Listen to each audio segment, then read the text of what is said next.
थे अमन, विकी और सोनू। तीनों एक ही गांव में रहते थे। नाम था रामा। तीनों बचपन से साथ, झगड़ा भी साथ, हंसी भी साथ। एक दिन तीनों को लगा, यार रोज़ यही काम, यही जगह, चलो कहीं घूमने जाते हैं। बस फिर क्या था, तीनों निकल पड़े नीरा शहर की तरफ। पूरा दिन मस्ती, गाना, पीना, खाना, फोटो खींचना, सब किया। अब उन्हें यह पता नहीं था कि शाम हो रही है, वापस घर लौट जाए। अब गांव जाना मुश्किल था, तो बोला यही रुक जाते हैं, सुबह निकल जाएंगे। उन्हें एक पुराना सा घर मिला। ऊपर की मंजिल पर उन्हें ऊपर वाला कमरा मिल गया। कमरा बड़ा था, बस थोड़ा सुनसान। तीनों बोले यही ठीक है, सो जाते हैं। उन्हें नहीं पता था कि इसी कमरे में पहले कहानी ख़त्म हुई थी और अब दूसरी शुरू होने वाली है। तो पहली रात के करीब 2 बजे अमन की नींद खुली। उसे साफ आवाज़ सुनाई दी, चरक चरक चरक, जैसे कोई सीढ़ियों पर धीरे धीरे चढ़ रहा हो। अमन उठा, कमरे का दरवाज़ा थोड़ा खोला, सीढ़ी तक पहुंचा, नीचे तक देखा, कोई नहीं। उसने सोचा शायद मेरा वहम होगा और वापस आकर सो गया। लेकिन जाते जाते उसे देखा, नीचे की सीढ़ी पर घूम से पैर के निशान बने थे और वो उसे नहीं थे। फिर वही समय 2 बजे। इस बार विकी की आँख खुली। उसे साफ सुना, विकी इधर आ जाओ। उसका खून जम गया, दिल बहुत तेज धड़कने लगा। वो उठकर सीढ़ियों के पास गया। उसे दूर अंधेरे में एक लंबी काली परछाई खड़ी दिखाई दी। चेहरा नहीं दिखाई दे रहा था, सिर्फ आंखें की जगह खाली काले गड्ढे जैसे। विकी डर गया, कुछ बोलने बिना धीरे से वापस लेट गया। उसने सोचा अगर बोला तो बाकी दोनों डर जाएंगे। अब तीसरी रात बारी आई सोनू की। सोनू 2 बजे फिर वही आवाज़, ठक ठक ठक। सोनू उठा, सीढ़ी तक गया, ऊपर देखा कोई उल्टा लटक रहा था। चेहरा नहीं दिख रहा था, बस पैर हवा में झूल रहे थे। अब अचानक उससे नए गर्दन मोड़ी और धीरे से हंसा। सोनू सीधे कमर से भागा और उस बार तीनों जाग गए।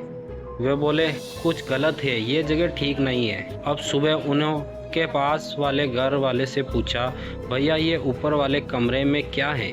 वो पहले चुप रहा, फिर बोला, यहाँ पहले एक लड़का रहता था। वो हमेशा अकेला रहता था, किसी से बात नहीं करता था। एक रात उसने यही फांसी लगा ली।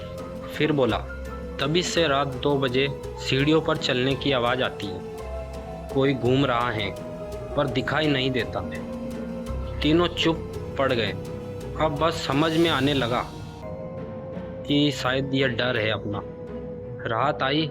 इस बार तीनों ने सोचा आज नहीं डरेंगे, जो होगा देखेंगे। अब रात 2 बजे इस बार आवाज़ से तेज आई, चर चर चर।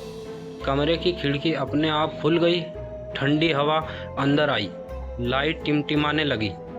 अमन बोला, कौन है? धीमी आवाज़ आई, ये यहाँ अकेला हूँ। फिर बोला, मेरे साथ रहो। दीवार पर जैसे परछाई घेरने लगी। अब कमरे में दर्शन अपने आप घूमने हो गए और उसमें किसी के पैर दिखाई दे रहे लगे।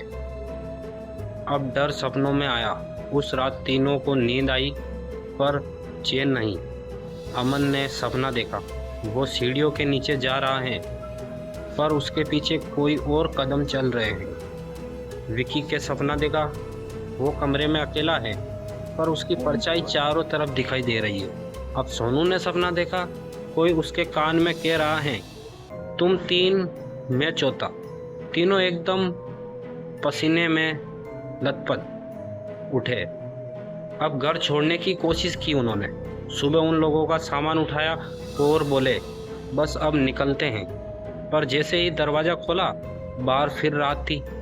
मोबाइल देखा, समय अभी भी 2 बज रहे थे। दिन आता ही नहीं, लग रहा था वो समय अंदर फंस गया हो। अब वो बोलो, ये घर हमें छोड़ नहीं रहा, आखिर सच। अब उन्हें समझ आया, ये कमरे का साया नहीं चलता कि कोई यहाँ रुक कर चला जाए। वो चाहता था कोई उसके साथ रहे। तीनों ने कहा, बोल तुम्हें क्या चाहिए? धीरे से आवाज़ आई, मुझे कोई याद नहीं करता, मुझे कोई बात नहीं करता, मैं अकेला हूँ। तीनों के साथ कहा, हम तुम्हें याद करते हैं, तुम शांति से रहो, अब किसी को परेशान मत करना। इस बार कहा था। हवा शांत, खिड़की बंद, लाइट सीधी, घड़ी चली 2 बजे से। समय आगे बढ़ गया। सुबह की रोशनी कमरे में आ गई। तीनों नीचे उतरे और उस घर को छोड़ दिया। पीछे मुड़कर देखा, वो खिड़की हिल रही थी, जैसे कोई ये कह रहा हो, धन्यवाद। आज रात अगर तुम्हें भी 2 बजे सीढ़ियों पर चर चर जैसी आवाज़ आए तो एक बार देख लेना, कहीं कोई अकेला तो नहीं तुम्हें साथ मांग रहा हो।